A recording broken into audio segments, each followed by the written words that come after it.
Baiklah, terima kasih. Eee, Hari ini adalah yang topik yang sama, hari yang keempat, dan untuk penutupan ini akhirnya saya bisa juga berbicara live, eee, bersama-sama dengan saudara sekalian.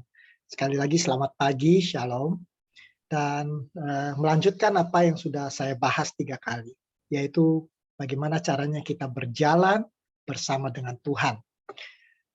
Saudara sekalian yang saya kasihi, pada pagi hari ini satu perkumpulan yang sangat luar biasa. Tadi saya mengikuti doa-doa yang sangat menguatkan. Dan pagi ini saya juga akan teruskan topik kita. Saya mulai dengan sebuah kesadaran bahwa kita harus menyadari, dan kesadaran yang terbesar dalam hidup kita sebetulnya adalah satu kesadaran bahwa Ah, kita adalah ta orang yang gueule, toi, je t'ai rien demandé, trou du cul. Kitab Roma 3 ayat 23 mengatakan bahwa karena semua orang sudah berbuat dosa dan kehilangan kemuliaan Allah, maka Yesus terpaksa harus datang dan mati untuk menyelesaikan masalah dosa. Jadi kesadaran bahwa kita adalah orang berdosa, ini adalah satu langkah yang pertama kepada berjalan bersama dengan Tuhan. Menyadari bahwa kita sebetulnya tidak layak, tetapi dilayakkan karena kasih Allah yang sangat luar biasa. Mengapa ini penting?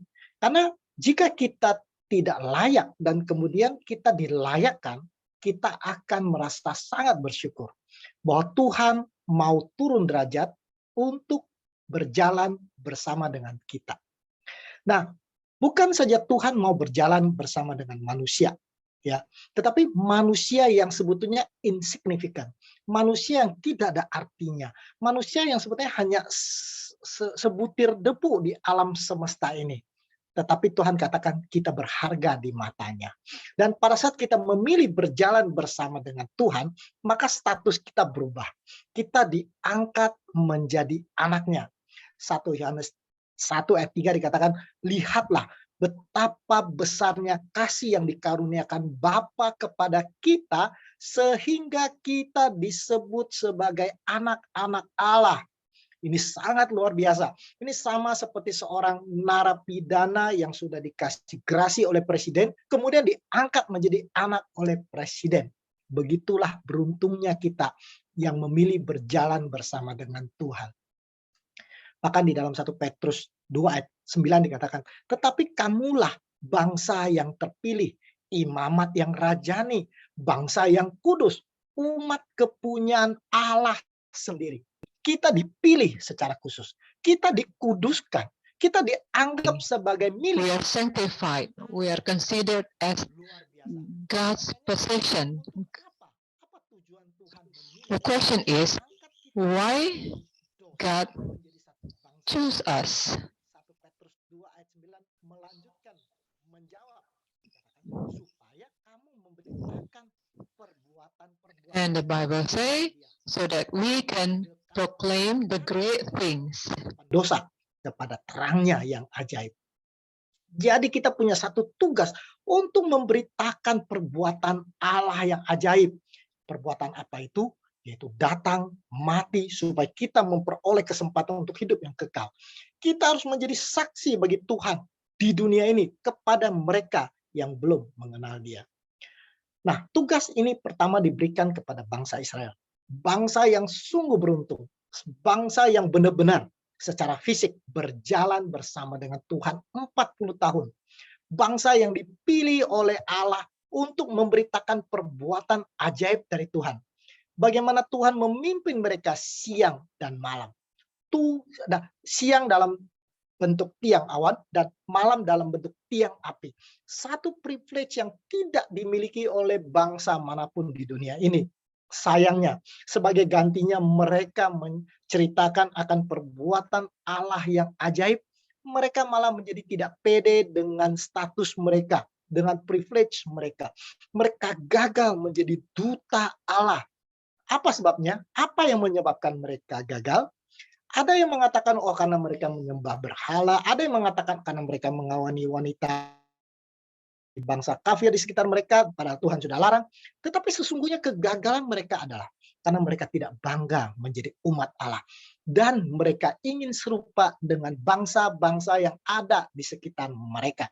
Itu sebabnya mereka ingin menyembah Tuhan daripada bangsa di sekitarnya. Itu sebabnya mereka ingin mengawini wanita-wanita mereka. Itu sebabnya mereka meminta kepada Samuel seorang raja dari manusia, supaya mereka bisa juga sama seperti bangsa-bangsa sekitarnya. Mereka lupa bahwa Tuhan semesta alam adalah raja mereka.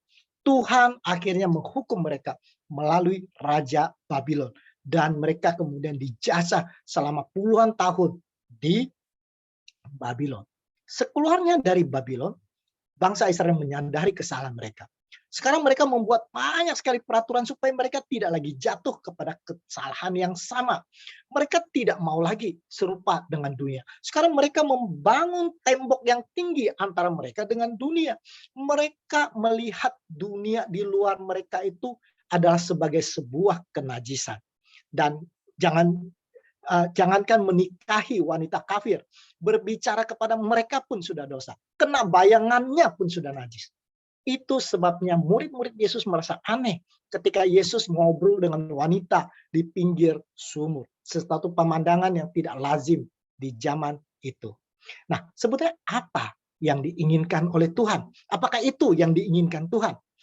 Mereka tidak serupa dengan dunia. Tetapi mereka juga gagal. Karena gara-gara tembok pemisah yang mereka bangun, mereka kehilangan kesempatan untuk menceritakan perbuatan Allah yang ajaib kepada bangsa-bangsa yang ada di sekitar mereka. Kelompok Israel ada dua jenis, kalau kita pelajari dari apa yang saya terangkan tadi, yaitu yang sebelum Babylon, yang memilih serupa dengan dunia. Akhirnya mereka dihukum oleh Tuhan. Lalu kemudian tipe yang kelompok yang kedua adalah yang sesudah Babylon, yang memisahkan diri dari dunia. Mereka pun ditolak oleh Tuhan. Kedua-dua kelompok itu gagal menjadi duta Allah untuk menceritakan pekerjaan Allah yang ajaib untuk manusia. Baik, renungan pada pagi ini adalah, apakah ada tipe kelompok itu di gereja kita? Apakah ada kelompok yang pertama yang tidak pede dengan imannya di gereja kita? Apakah ada kelompok yang membangun tembok di gereja kita? Baik, ada juga di gereja kita orang-orang yang merasa bahwa ajaran Advent sekarang ini sudah ketinggalan zaman. Bahwa kebiasaan dunia itu lebih eksotik. Tontonannya lebih eksotik. Musiknya lebih merdu. Makanannya lebih enak. Pakaiannya, dandanannya. Kita tidak pede dengan doktrin kita. Kita ingin serupa dengan dunia. Saudara merasa ada yang demikian? Bahwa satu kondisi di mana dandanan daripada gereja dan di luar gereja sudah sulit untuk dipisahkan. Ada satu cerita yang saya tidak pernah lupakan adalah diceritakan ada seorang pemuda yang mau melanjutkan kuliahnya di kependetaan di Unai. Dia sudah sampai di kota Bandung dan dia bingung harus naik mikrolet yang mana untuk sampai ke Unai. Tiba-tiba dia ingat nasihat dari temannya. Dia bilang, lihat saja kalau ada wanita yang pakainya sederhana, tidak pakai perhiasan, tidak pakai lipstik, naik mikrolet, ikut saja. Dan pemuda itu mengikuti nasihat temannya. Begitu dia lihat ada wanita yang tidak pakai perhiasan, tidak pakai lipstik, naik mikrolet, dia ikut naik, dan sampailah dia dengan selamat di Unai. 10 tahun kemudian, pemuda itu sudah menjadi pendeta di sebuah gereja. Lalu pun pendeta itu bersaksi.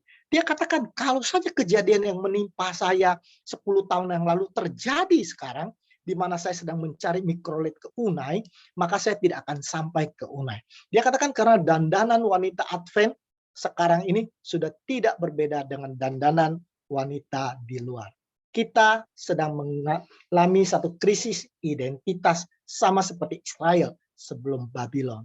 Renungan berikutnya adalah, apakah ada tipe Israel kedua di gereja kita? Kelompok yang merasa doktrinnya sangat unggul, lalu ingin membangun tembok pemisah dengan dunia. Kelompok ini kalau melihat ada tamu masuk gereja pakai jeans, apalagi ada tatonya, kemudian mulai gelisah. Merasa bahwa orang itu sudah menodai kesucian gereja. Bahwa orang itu sudah menodai kesucian kebaktian. Lalu kemudian merasa bahwa orang yang demikian tidak masuk ke gereja, tidak cocok atau tidak layak masuk ke gereja. Orang itu mungkin harus masuk lebih cocok di pub atau di klub malam dan sebagainya. Dan sementara firman Tuhan dibawakan oleh pendeta dengan begitu luar biasa. Semua orang menikmati, tetapi orang tersebut tidak bisa menikmatinya. Suasana hatinya rusak karena tamu yang memakai jeans itu.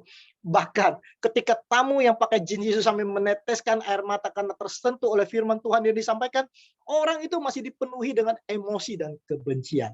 Tragis bukan? Jika kita sungguh-sungguh berjalan bersama dengan Tuhan, kita tidak akan tertarik dengan dunia. Karena pengalaman berjalan dengan Tuhan jauh lebih indah daripada yang dunia tawarkan. Dan jika kita sungguh-sungguh berjalan bersama Tuhan, kita tidak akan menghakimi orang yang belum mengenal Tuhan.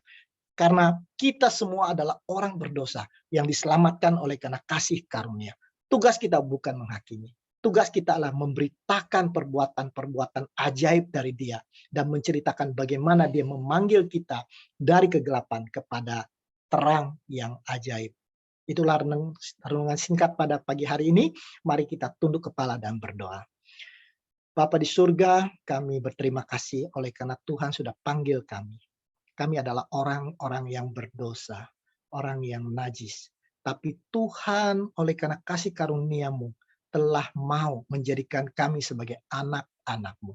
Biarlah kami akan belajar untuk berjalan bersama Tuhan di sepanjang hidup kami dan menjadi saksi bagi mereka yang belum mengenal Engkau. Itulah doa kami pada pagi hari ini ya Bapa. Di dalam nama Tuhan Yesus yang menjadi juru selamat dan penebus kami. Amin.